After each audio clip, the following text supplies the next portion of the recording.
राधे राधे दोस्तों। प्राचीन समय की बात है। तभी मृत्यु के देवता ने एक दूत अपना पृथ्वी पर भेजा और कहा, एक औरत को लेकर आओ। एक औरत का समय पूरा हो गया था, वह मृत्यु लोक में मर गई थी। जब दूत वहां आए तो उन्होंने देखा कि क्या, देखते ही रह गए, क्योंकि उस औरत के 3 जुड़वा बेटियां थीं। एक बेटी रो रही थी और दूसरी बेटी बिल्कुल छोटी थी, अभी भी स्तनों से लगी थी, और तीसरी बेटी रो रो करके सो गई थी। यह देखकर दूत घबरा गए। तभी उस देवदूत ने देखा कि इसके परिवार में उन लड़कियों का कोई नहीं था, क्योंकि उनके पिता पहले ही मर गए थे और माता अभी मर गई। अब वो तीनों लड़कियां बची, छोटी छोटी। अब देवदूत सोच रहा है, मैं अगर इसकी माता को लेकर जाता हूँ तो ये लड़कियां बिल्कुल अकेली हो जाएंगी। अब मैं क्या करूँ? अगर मैं लेके नहीं जाऊँगा तो यमराज मुझे दंड देंगे, और लेकर जाता हूँ तो ये लड़कियां अनाथ हो जाएंगी। यह सोचकर दूत सोचने लगा, मैं क्या करूं? तभी देवदूत खाली हाथ ही चला जाता है। वह उस औरत को नहीं ले जाता और यमराज के पास पहुंच जाता है और यमराज से कहता है, प्रभु मुझे कुछ भी दंड दो, लेकिन मैं उस औरत को नहीं ले सका। तभी यमराज यह सुन बहुत गुस्सा हो जाते और क्रोध में आ जाते हैं। तभी यमराज को क्रोध आ जाता है। तब वह देवदूत कहता है, महाराज आपको वहाँ की स्थिति का पता नहीं है। अगर आप वहाँ होते तो आप भी वही करते जो मैंने किया है। तभी देवदूत ने कहा, महाराज उस स्त्री के 3 जुड़वा लड़कियाँ हैं और 3 लड़कियाँ, एक रो रही है और एक तो अभी भी उसके स्तनों से लगी है और दूसरी रो रो के सो गई। अब आप ही बताइए, ऐसी स्थिति में मैं क्या करता?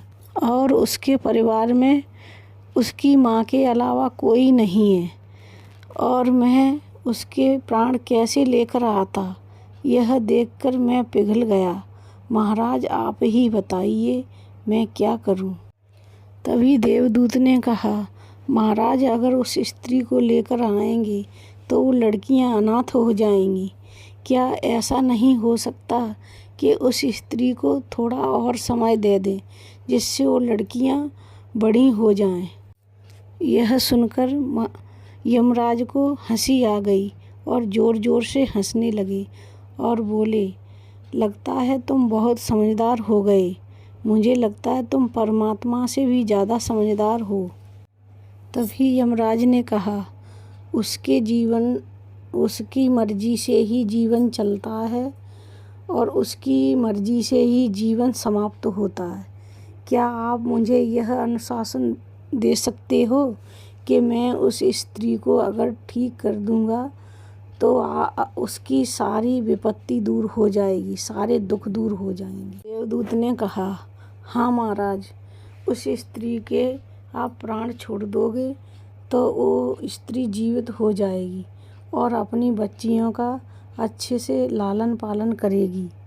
तब यमराज फिर से हंसने लगे और बोले, अच्छा तब तो आपने बहुत बड़ी गलती करी उस स्त्री के प्राण लेकर। इसके लिए आपको पृथ्वी पर जाना पड़ेगा। तभी यमराज ने कहा, जब तक तुम वापस नहीं आओगे तब तक तुम 3 बार अपनी ममता पर नहीं हंसोगे। यह सुन देवदूत चकित रह गया।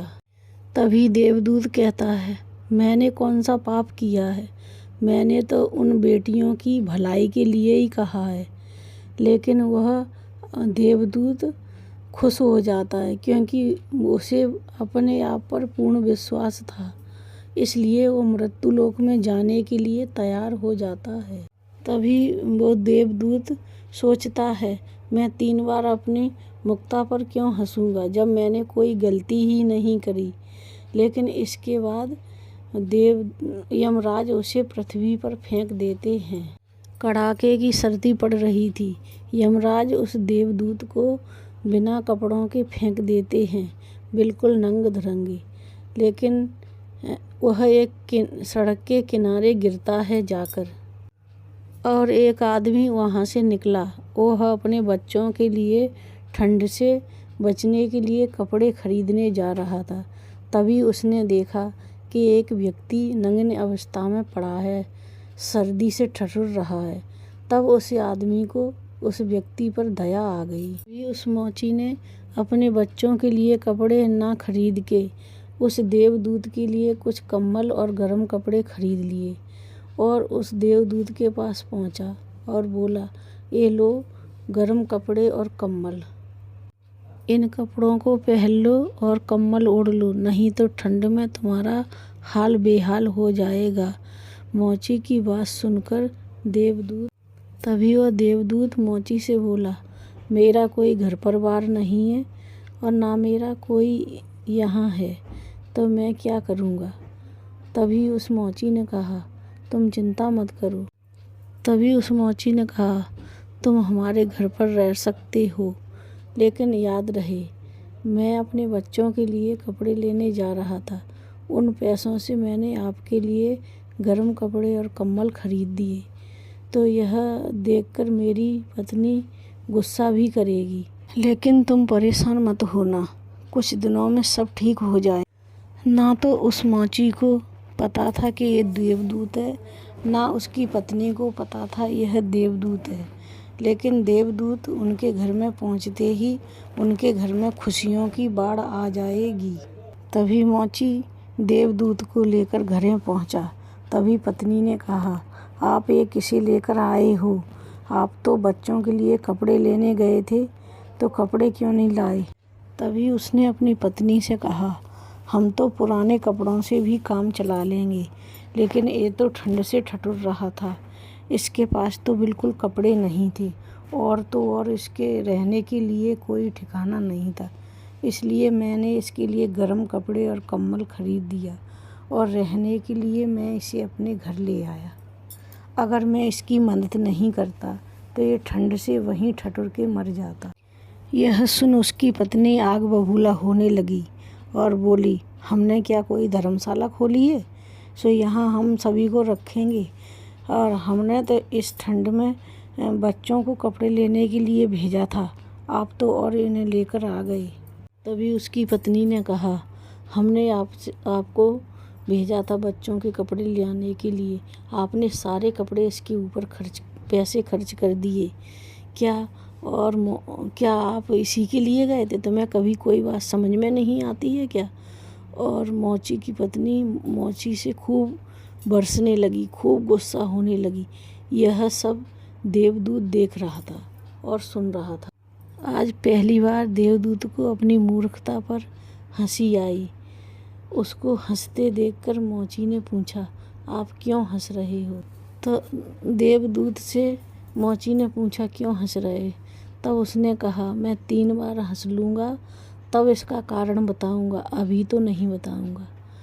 लेकिन पहला कारण यह था कि उसकी पत्नी जो देख पा रही थी वह उसी बच्चों के कपड़े और कंबल तक देख पा रही थी, कितना देखेगी, तो इसलिए क्रोध कर रही थी। जो चला गया उसके लिए क्रोध कर रही थी, लेकिन जो आया है उसे वो देख नहीं पा रही थी कि उसके घर में देवदूत आया है तो उसे खुशियों के भंडार मिलेंगे, लेकिन वो देख नहीं पा रही थी।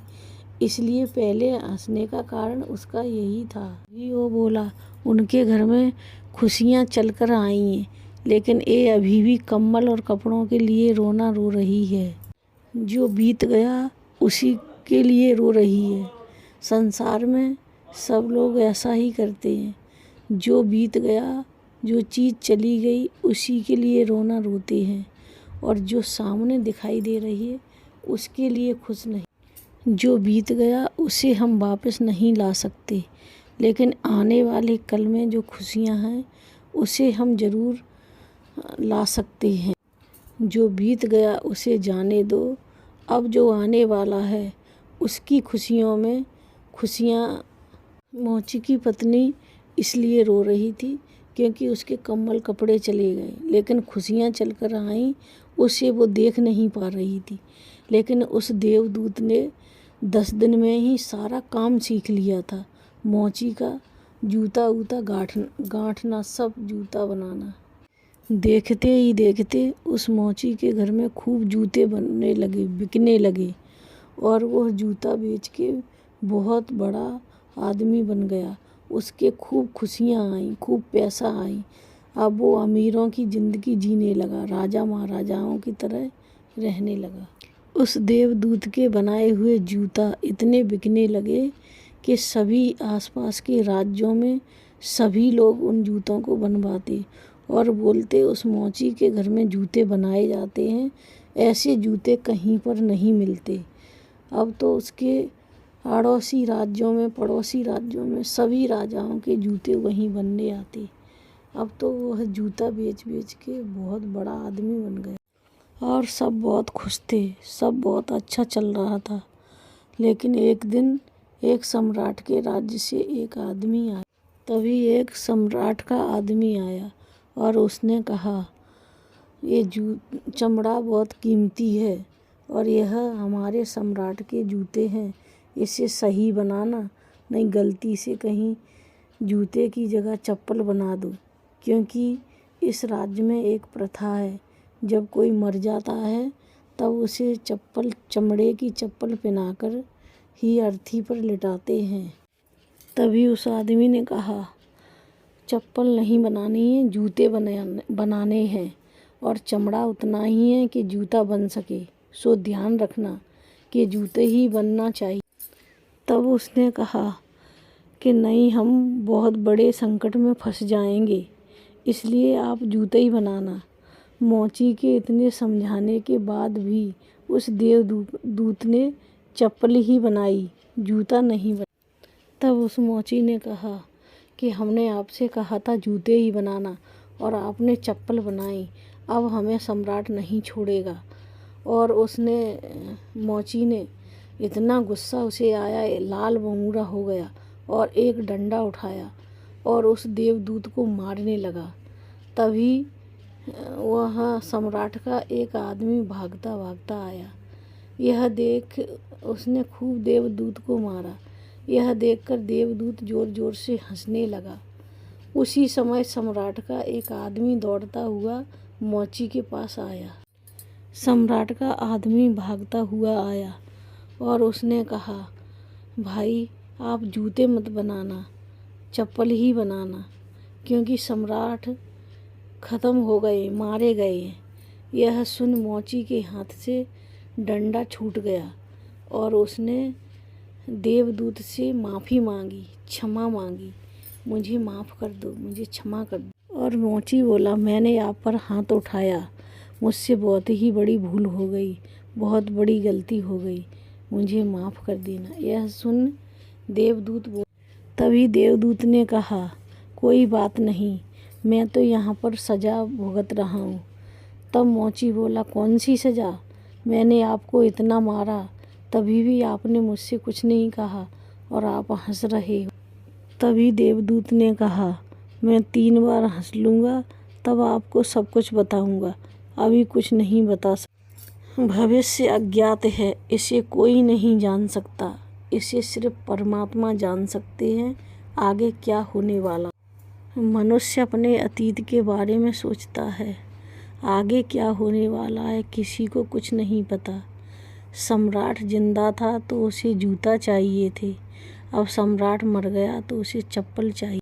देवदूत को दोबारा हंसी आने लगी, क्योंकि भविष्य का हम में से किसी को कोई पता नहीं और हम ऐसी इच्छाएं जाहिर करते हैं, भविष्य में ये होगा, भविष्य में वो होगा, भविष्य में मेरा जीवन ऐसा होगा, भविष्य में मेरा जीवन वैसा, और हम भविष्य को लेकर सोचते हैं वो कभी नहीं होगा, क्योंकि हम सोचते हैं ये घटेगा, हम सोचते हैं वो घटेगा, लेकिन ऐसा कभी नहीं। हमारी नियति भी हमसे ऊपर चलती है, लेकिन हम बेवजह ही हल्ला मचा कर रख चाहिए चप्पल जूते बनवाते हैं। मरने का समय आ गया, हम और जीने की कामना करते और बुढ़ापे में शौक करने की सोचते हैं। तब उस देवदूत को दोबारा हंसी आई कि हम उन लड़कियों के बारे में सोच रहे थे, उनका भविष्य कैसा है हमें क्या पता, और उन बच्चियों को भविष्य कैसा होगा। मैं फालतू में ही महाराज से बहस कराया, उनके बीच में पड़ गया, अब मुझे क्या पता।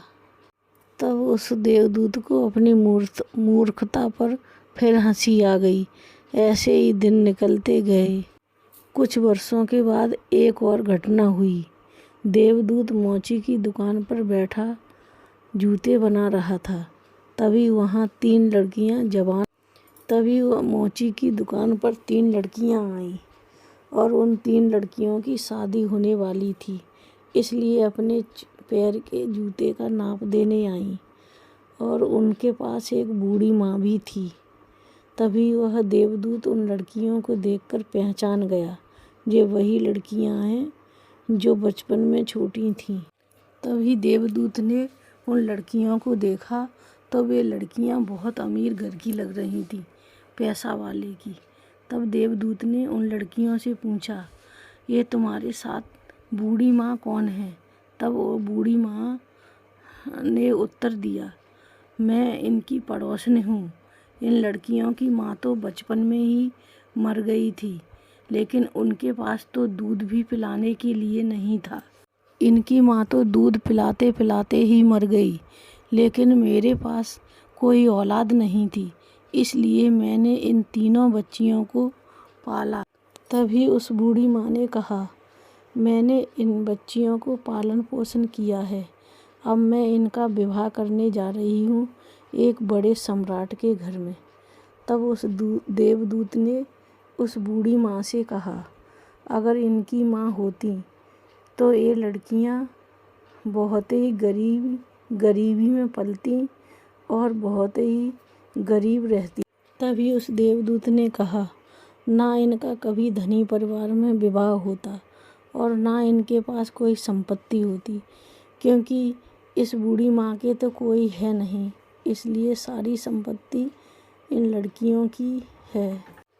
तभी उस देवदूत ने तीनों लड़कियों के लिए सुंदर जूतियाँ बनाईं और मोची से कहा, मेरा यह कारण था हंसने का, और सारी बात मोची को बताई। भगवान की नियति बहुत बड़ी और विशाल है। जो हम देख सकते हैं वो बहुत ही छोटा है, जो हम देख नहीं पाते वो बहुत विशाल है। तभी वह देवदूत मोची से बोलता है, मेरी सज़ा पूरी हो गई, अब मैं देवलोक में जा रहा हूँ। इस कहानी से हमें क्या शिक्षा मिलती है कि आज की घटना को देखकर हम कभी भी ये नहीं बता सकते यह अच्छा है या बुरा है। महात्मा गौतम बुद्ध कहते हैं, ना ही अतीत के लिए पश्चाताप करो, ना भविष्य के लिए। गौतम बुद्ध कहते हैं, अपने आज के लिए जियो, कल की चिंता मत करो। कल की चिंता करने वाले, चिंता एक ऐसी बीमारी है, आपका आज और कल दोनों खराब कर सकती है। यही तो चिंता है, बार बार आप जिसके बारे में सोचते हो। गौतम बुद्ध कहते हैं, आज की चिंता करो, कल की मत करो। तो दोस्तों, आपको हमारी कहानी कैसी लगी आप कमेंट में ज़रूर लिखना। धन्यवाद।